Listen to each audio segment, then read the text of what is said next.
10 ವರ್ಷದಲ್ಲಿ ಏನಾಗಿತ್ತು, roll call ನಡೀತಿತ್ತು. ಆ ರೋಲ್ ಕಾಲ್ ಮಾಡಕ್ಕೆ ಇವತ್ತು ಪಾಪ ಅದೇ ಸ್ಥಿತಿಲಿ ಇರ್ಬೇಕು. ನಾನು ಯಾವ ರೋಲ್ ಕಾಲ್ ಮಾಡ್ಲಿಕ್ಕೆ MLA ಆಗಿಲ್ಲ, ಇಲ್ಲಿ ಸೇವೆ ಮಾಡಕ್ಕೆ ಕೆಲಸ ಮಾಡಕ್ಕೆ MLA ಆಗಿದ್ದೀನಿ.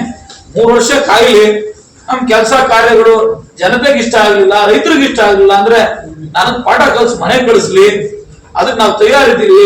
ತಾವು ಸೋತಿದ್ದೀರಾ ಅನ್ನೋ ಮನೋಭಾವನೆ ತಮ್ಮ ಗಮನದಲ್ಲಿ ತಮ್ಮ ಮನಸ್ಸಲ್ಲಿ ಇರ್ಲಿ. ಇನ್ನೂ MLA ಆಗಿದ್ದೀವಿ ಅನ್ನೋ ಕನಸಲ್ಲಿ ಏನಾದ್ರು ಇದ್ರೆ ಅದನ್ನೆಲ್ಲ ಮಾತಾಡ್ಕೊಂಡೆಲ್ಲ ಎತ್ಕಟ್ಕೊಂಡು ತಿರುಗ್ರಿ. ನನಗೆ ಬಿಜೆಪಿ JDS ಅವ್ರು ಪಾಠ ಬೇಕಾಗಿಲ್ಲ. ಇದೇನು ರಾಜಕಾರಣದ್ದು ನಾನೇನು ಅಭಿವೃದ್ಧಿ ಪರದು ಮಾತಾಡ್ತಿಲ್ಲ. ನಮ್ಮ ಲೀಡರ್ಗಳು ಋಷಭಾವತಿ ಮಾತಾಡೋದು ನಾನು ಜನಪರ ಇರ್ತಕ್ಕಂಥವ್ನು, ನಮ್ಮ ಲೀಡರ್ಗಳು ಜನಪರವಾಗಿರ್ತಕ್ಕಂಥವ್ರು.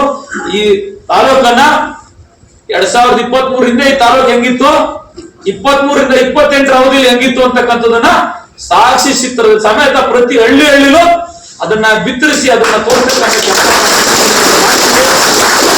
JDS ಬಿಜೆಪಿ ಇಷ್ಟೇ ಉದ್ದೇಶ. ಅಂತರ್ಜಾಲ ಮೇಲೆ ಬರ್ತದೆ, ಅಂತರ್ಜಾಲದ ಜೊತೆಗೆ ಎಲ್ಲ ಕೆಲಸ ಕಾಮಗಾರಿಗಳು ನಡೀತಾ ಇವೆ. ಈ ಮುಂದಿನ ದಿನಗಳಲ್ಲಿ ನಮ್ಗೆ ಉಳಿಗಾಲ ಇಲ್ಲ ರಾಜಕಾರಣಕ್ಕೆ.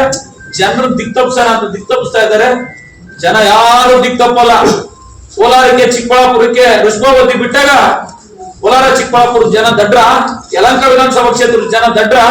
ಈ ನೀರು ಹೋದ್ಮೇಲೆ ಅಲ್ಲಿನ ಕ್ಷೇತ್ರದ ಶಾಸಕರನ್ನ ಅವ್ರು ಮಾಡಿದಂತ ಕೆಲಸಗಳನ್ನ ಕೊಂಡಾಡಿ ಅವ್ರು ಒಂದ್ಸಾರಿ ಗೆದ್ದಿದ್ದವ್ರನ್ನ 3 ಸಾರಿ ವಿಧಾನಸಭೆ ಕಳಿಸ್ತಕ್ಕಂಥ ಕೆಲಸವನ್ನ ಆ ಕ್ಷೇತ್ರದ ಜನ ಮಾಡಿದ್ದಾರೆ. ಮುಂದಕ್ಕೆ ಇಲ್ಲೂ ಉತ್ತರ ಕೊಡ್ತಾರೆ. ಇದೆಲ್ಲ ತಮ್ಮ ತಲೆಗಿರ್ಲಿ. ಏನ್ ನಿಮ್ ಬಾಯಿ ಐತೆ. ನಿಮ್ಗಿನ್ನ ಬಿಜೆಪಿ ಪಕ್ಷದ ಮುಖಂಡರಿಗೆ JDS ಪಕ್ಷದ ಮುಖಂಡರಿಗೆ ಹೇಳ್ತೀನಿ, ನಿಮ್ಗಿನ್ನ ವಿದ್ಯಾವಂತರು, ನಿಮ್ಗಿನ್ನ ಬುದ್ಧಿವಂತರು, ನಿಮಗಿನ್ನ ಬಹಳ ಚಾಣಾಕ್ಷತನದಿಂದ ಮಾತಾಡ್ತಕ್ಕಂಥ ಮುಖಂಡರು ನನ್ನ ಜೊತೆಲಿ ಇದ್ದಾರೆ. ನಾನು ಅವ್ರು ಯಾರು ಮಾತಾಡಿ ಅವ್ರೆಲ್ಲ ಕೇಳ್ತಾ ಇದ್ದಾರೆ ದಿನ, ಅಣ್ಣ ನಾಕ್ ಮಾತಾಡ್ತೀನಿ ಬೇಡ, ಅವ್ರ ತೂಕಕ್ಕೆ ನಿಮ್ ತೂಕನೇ ಬೇರೆ, ಅವ್ರ ತೂಕನೇ ಬೇಡ, ಯಾಕೆ ನಿಮ್ ತೂಕಕ್ಕೆ ಅವ್ರು ತಾವತ್ತೀರಾ, ಬೇಡ ಮಾತಾಡೋ ಅಂತ ಅವಶ್ಯಕತೆ ಇಲ್ಲ.